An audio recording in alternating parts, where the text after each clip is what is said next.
સમાચારોમાં સૌપ્રથમ વાત કરીએ ભરૂચ બેઠક પર સ્વર્ગસ્થ અહેમદ પટેલના પરિવારની અંદર રોષ જોવા મળી રહ્યો છે। ભરૂચમાં અહેમદ પટેલના પરિવારની નારાજગી યથાવત છે।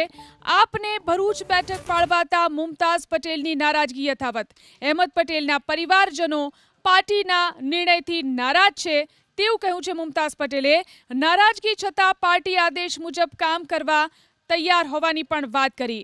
પાર્ટીએ કદાચ બહુ લાંબુ સમજી વિચારીને નિર્ણય કર્યો હશે તેવી પણ વાત મુમતાઝ પટેલે કરી છે।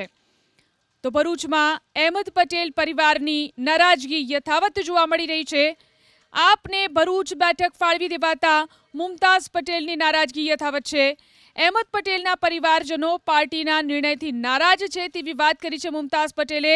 નારાજગી છતાં પણ પાર્ટીના આદેશ મુજબ કામ કરવાની તૈયારી પણ તેમણે બતાવી છે। પાર્ટીએ કદાચ બહુ લાંબુ સમજી વિચારીને નિર્ણય કર્યો હશે તેવી પણ વાત મુમતાઝ પટેલે કરી। ये सब डिसीजन से पहले ऑलरेडी हमारी डिस्कशंस हो चुकी हैं। पार्टी हमारे साथ टच में रही थी, तो अब तो जो निर्णय लिया सोच समझ के ही लिया होगा। तो मैंने जैसे कहा कि हम इसको एक्सेप्ट करते हैं, दुखी ज़रूर हैं पर एक्सेप्ट करते हैं। देखिए, पार्टी हमें जो डायरेक्शन में आदेश देगी तो उसी डायरेक्शन में हम चलेंगे। तो अभी हम वेट कर रहे हैं कि किस तरह की रणनीति बनती है, क्या हम लोगों को आदेश दिया जाता है।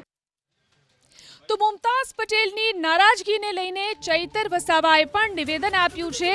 અહેમદ પટેલ પરિવારની નારાજગીને લઈને ચૈતર વસાવાનું નિવેદન મુમતાઝ પટેલ સાથે ફોન પર વાત થઈ છે તેવું કહ્યું। થોડા દિવસોમાં બેઠક યોજી અને નારાજગી દૂર કરીશું તેવી પણ વાત ચૈતર વસાવાએ કરી। તો અહેમદ પટેલ પરિવારની નારાજગીને લઈને ચૈતર વસાવાએ નિવેદન આપ્યું। એક બે દિવસ પહેલાં પણ મારે ટેલિફોનિક વાત થઈ છે। એ દિલ્હી હતા, દિલ્હીથી આવીશું, આપણે મળીશું, સાથે બેસીને આગળ વધીશું, એ રીતની મારી આખી ચર્ચા થઈ છે।